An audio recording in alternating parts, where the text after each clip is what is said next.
So please welcome Roda Mueller-Wieland. Thank you very much.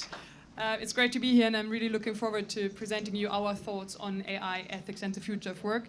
My name is Roda, and I've recently read a study from Deloitte in which says that about 1/3 of the surveyed executives named ethical risks as one of the top 3 potential concerns related to AI. So this includes, I think you know it probably, the misuse of personal data, the power of AI to create and spread false information, so-called fake news, but also the biased algorithms that can generate discriminatory results or also offensive results. So I think you also know it, there are not enough reasons why we should face up to these concerns. And now here's the thing, I'm actually neither an AI nor an ethics expert. I know it's a big shock now for you, why on earth am I here on stage? As I said, I work for Frauenhofer Center for Responsible Research and Innovation, and as the name suggests, we deal with responsible innovation and how we can transfer that understanding into practice. Secondly, we also deal with ethical questions, and thirdly, we examine which skills are relevant for the future.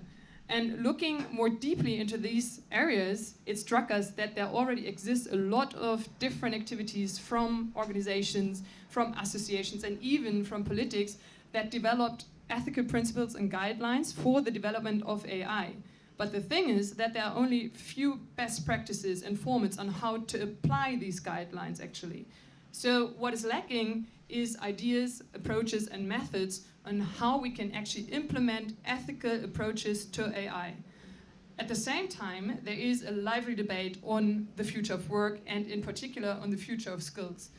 And given work as we know it is rapidly changing due to automation and due to advances in AI, many people and also institutions ask themselves what are actually the competences that we need in future. And it is noticeable that, among others, of course, digital ethics is highly relevant for the future, and not only for AI developers, but for everyone. And by digital ethics, we mean to critically question digital information, also my digital actions, and make appropriate ethical decisions. So, considering now these 2 fields or debates on ethical AI and responsible innovation, and on the other hand, future skills, we thought, why not bringing them closer together? So what we asked ourselves is, why wouldn't ethical competences be a good way to ensure ethical AI? So our proposal or idea in short is a quite suitable way to apply the principles to processes and products is to start with the competences. So the question arises, what competences are needed to create or develop AI and algorithms responsibly, and how can these be acquired? And to answer this question, we compared so-called future skills that are relevant for work in general, for everyone, and skills that are specifically relevant for responsible innovation. And there is a certain overlap, but my time is really short today, so I'm only going to concentrate on these 2, which are systems thinking competence and moral, or also called ethical competence. So the systems thinking competence refers on the one hand to the ability to identify one's key operations that have a negative and positive effect on the environment and the society. And also the ability to integrate social, environmental, and societal issues into future plans and actions. So accordingly, it addresses one's reflexivity on the consequences of one's action onto the whole system. And by a system, I mean the innovation system, not only my little organizational system. Moral and ethical competences refers to the ability, first of all, to identify that there are social, ethical problems within my project. And that comprises knowledge, skills, and attitudes that enable the individual to, first of all, recognize moral questions and then also make moral judgments on the right thing based on ethical norms and principles. And then, of course, you also need to have the ability to transform your rather passive attitude to a really active attitude or also moral action. So now you know 2 relevant competences for responsible action. And there's still the question, of course, how can it be acquired? And one of our core competences from Fraunhofer is to develop creative, innovative methods by combining social and design sciences.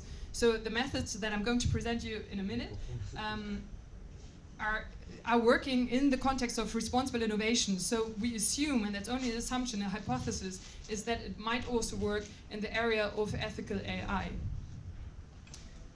Before I'm going to present you the methods, what is generally important to know, participative methods are always really important to understand the roles and the perspectives of other people. And design methods help to overcome language barriers and help to create a mutual understanding between different people with different backgrounds. So to impart a system thinking competence, we'd suggest to bring all actors from the innovation system, which you can see here on this side, and in science we call it quadruple helix, which is a bit annoying as a word, to bring all those actors together to reflect on the consequences of one's solution to the whole system. So an example would be to have a stakeholder dialogue where everyone reflects on what is my action actually and how do I impact the other actors in the system. And the other actors in the system are the government, society, industry, and science. And all those players play an important role in the innovation system. Also, integrating diverse and possibly transdisciplinary perspectives enables you to understand the broader contexts and application fields of your technology or your algorithm. So it helps you to create more demand-oriented solutions. To impart moral or ethical competence, now you see it's going to be theoretical, every method is helpful that aims on deriving and systemizing ethical consequences and discussions on the possibilities of action. So what you can see here is the so-called future cone, which is one method to design different types of futures and discuss, preferably with a diverse group, about these different futures that you just created. As you can see here, there are a lot of different kind of futures. So, for example, there is a possible future. That is when you just brainstorm. There are a lot of possibilities in future. We don't know what's going to happen. It doesn't have to be plausible. And then you've got the plausible futures. That is everything that can happen if we think of our laws that we know today. Then the probable, so that's the one that is highly likely to happen when we consider our trends today. And then the preferable one. And the preferable one can be an overlap of the different ones, and it's the one that you subjectively prefer for the future. And using this method, for example, in a stakeholder dialogue or something, helps just to think about what are our options, what can be the consequences actually, to discuss about it. And you can see, especially when it's about your preferable future, that it varies greatly among the people. What helps is maybe if you don't have the chance to participate in such an interactive format, to use a canvas for self-reflection. So this one, as you can see, was created in our work about responsible innovation canvas, but the people need tools to reflect on what are actually my goals and what are the consequences of my actions.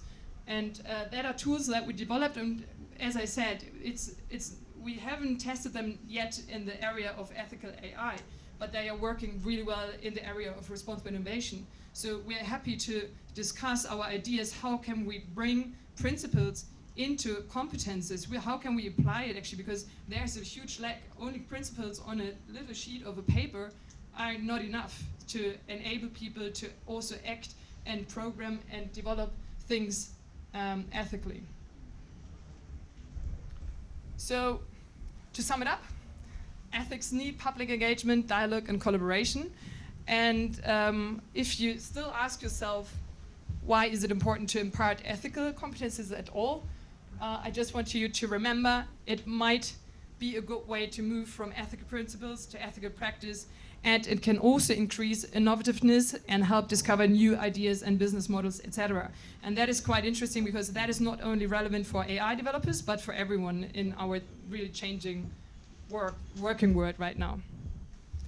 And I'm really good in time. So you've got more time for questions. And I'm also here the whole day, so I'm really looking forward to discuss with you about the things that we thought might help to bring things into practice. Thank you very much.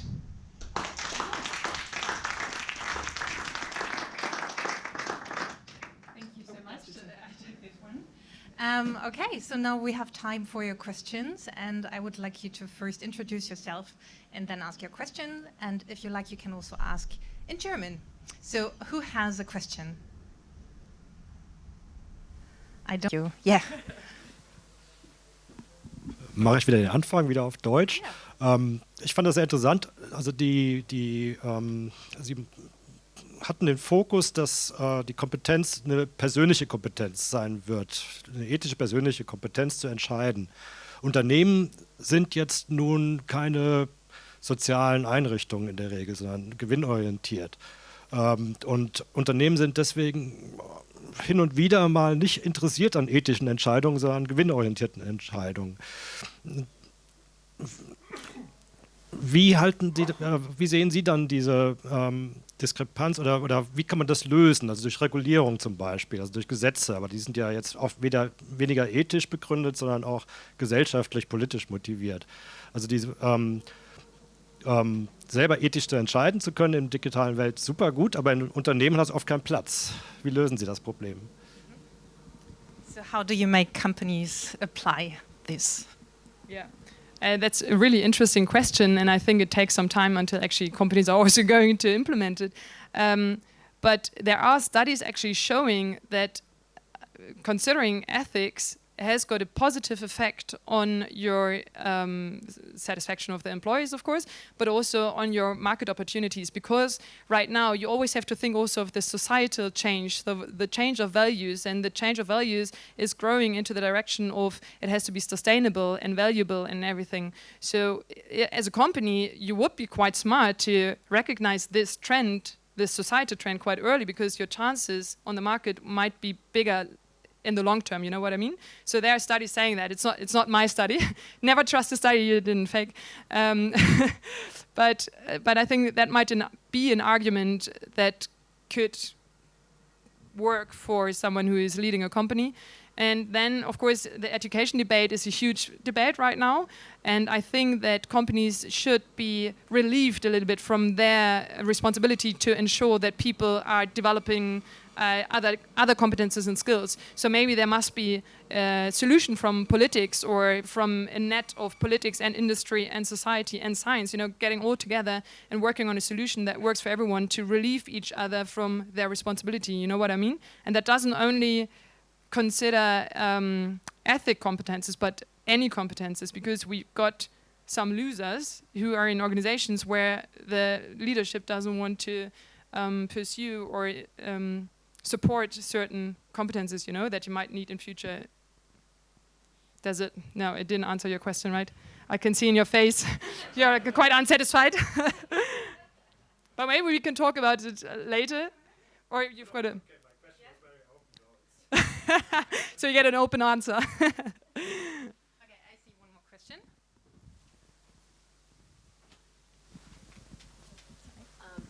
If you had to set up a training plan to build up ethical competence, how would you do it? Might be a difficult question. Oops, you have a bit of time to think about it. Yeah, thanks. Could you please walk back and come back again?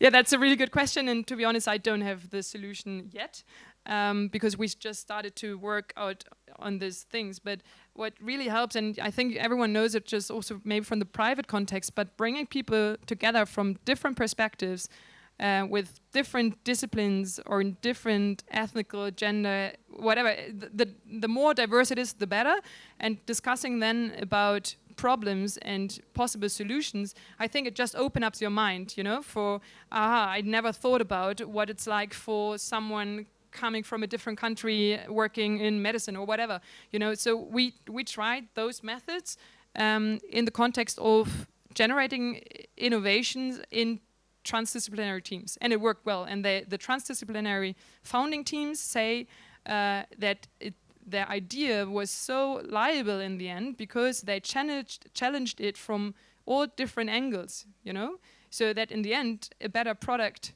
arose. You know what I mean? So I think, first of all, it's helpful to bring people together, and maybe also not only from your organization, but also from other organizations, society, politics, etc.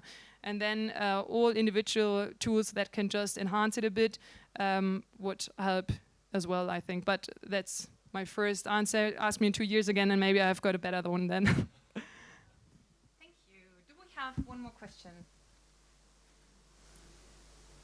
Yes. I was quite interested in the future cone she showed, or future cone, and I wondered what is a future in the sense how comprehensive is the concept? Because I mean, usually if you have a discussion, you discuss on one aspect, or like how to include women in the workforce or something. But what you usually cannot do in one discussion about future is like think of all the consequences and side effects. So oops, now there are some women in the workforce, but they are all young and white. Or oops. Suddenly something else we didn't expect happened. So what is the future, and how can you even manage to think of everything when you talk about it? Thank you. Thank you very much. I think there is not the one future. That's also our approach. As I said, you can design a different. You get like a set of possible futures. Yeah. Okay. What is one future? That's now philosophical, right? I think the time is too short to answer that question, but there are methods, because you shouldn't think about just we are discussing something, because that's sometimes not really goal-oriented. But there's the future cone, also the future wheel. I don't know if you've heard of that. It's just a method that helps you to think systematically about consequences of one starting point. So you might have the thesis, for example, it's not really technological right now, but we will have less room to live in Hamburg because Hamburg is growing and so on. So what would be the first consequence? What can we think of? So we are collecting those consequences. Then we think, okay, when we combine it, what happens actually? What will be the next consequence in future time? So you can just think systematically about several consequences, and so you just open up your mind for possible futures, you know what I mean? But what is the one future? I can't answer you that, and I don't believe that there's only one future. Okay, then thank you so much. I think you're around, so if you want to discuss more, you will find Roda. So a warm and big applause, please, for Roda.